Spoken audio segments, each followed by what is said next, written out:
Alors, pour finir cette épreuve de BTS, on vous demande de travailler un petit peu avec la notion d'air et de primitive.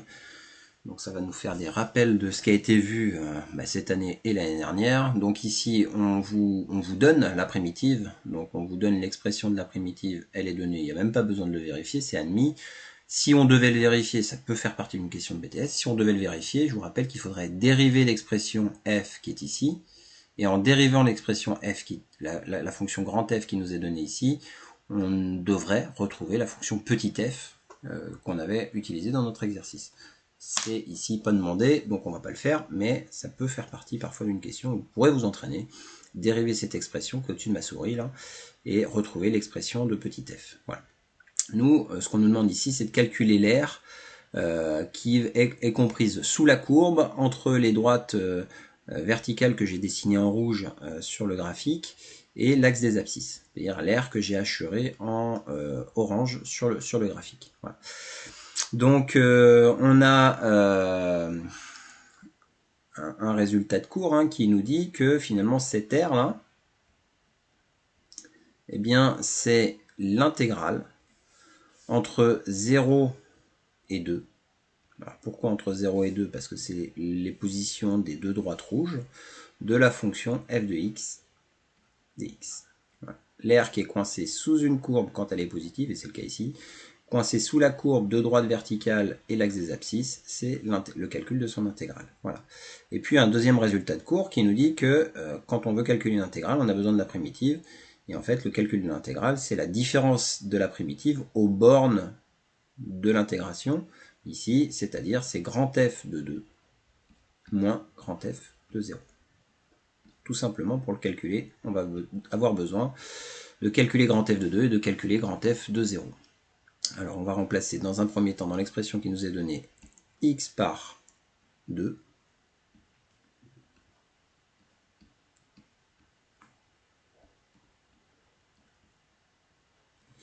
Et dans un deuxième temps, on va remplacer x par 0.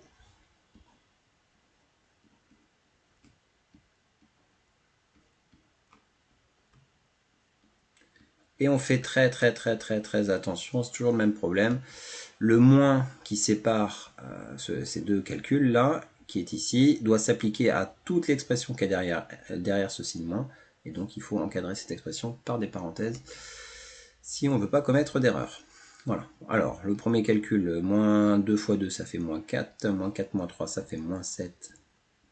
Exponentielle de moins 2 plus 6. Ça, c'est le calcul qui est ici.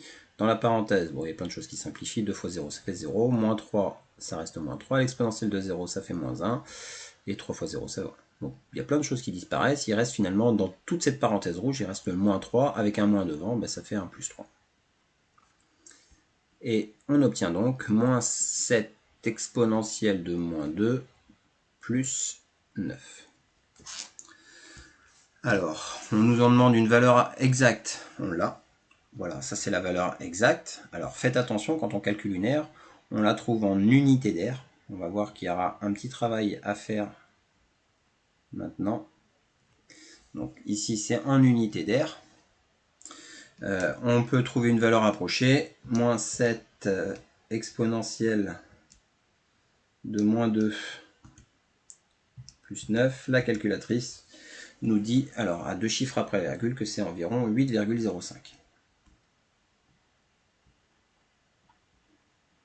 Alors si vous mettez ça comme ça, bon, vous avez juste, vous avez bien précisé que c'était en unité d'aire, mais cette unité d'aire, ici, on peut l'évaluer. Dans l'exercice, dans l'intitulé de l'exercice, alors il faut remonter tout au début de notre exercice, on nous a dit que, alors, que je retrouve, où est-ce que c'était marqué ? Alors c'était au début de la partie, pardon, hop, je suis allé trop loin. L'unité graphique c'était 2 cm. Voilà. Donc l'unité graphique c'est 2 cm. Ça veut dire que entre le 0 et le 1, on a ici 2 cm. Entre le 0 et le 1, on a aussi ici 2 cm. Ça veut dire que mon unité d'aire c'est un carré de 2 cm de côté.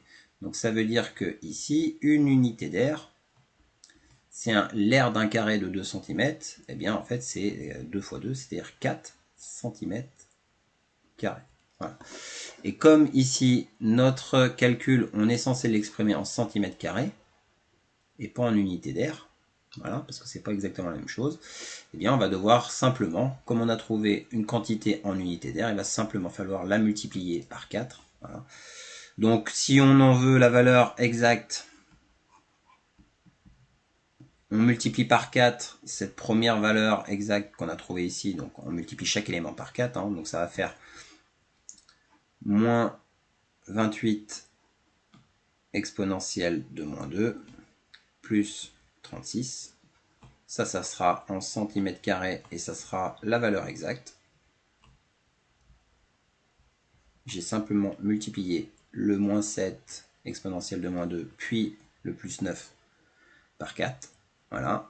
Et puis on peut aussi trouver à la calculatrice le résultat en valeur approchée, donc en multipliant par 4, et on obtient à deux chiffres après la virgule environ 32,21, et là maintenant ce sont des centimètres carrés. Ça veut dire que l'air qui est assuré en orange ici mesure 32, environ 32,21 cm². Voilà. Donc on a été en mesure, ici on aura un peu plus de 32 cm², donc on a un peu plus de 32 carrés, on pourrait les compter, hein, tous ces carrés, hein. Vous voyez, il y en a 4 ici, 4 ici, 4 ici, etc. Donc vous les comptez tous les uns derrière les autres. Quand on va se rapprocher de la courbe, ça va être plus difficile à compter, mais en tout, des carrés comme ça, on en aurait un petit peu plus de 32. Voilà. Voilà pour cette dernière question, ce calcul d'air en utilisant la notion de primitive et en faisant attention aux unités d'air quand elles sont un petit peu particulières, comme c'est le cas dans cet exercice. Voilà donc pour cette épreuve.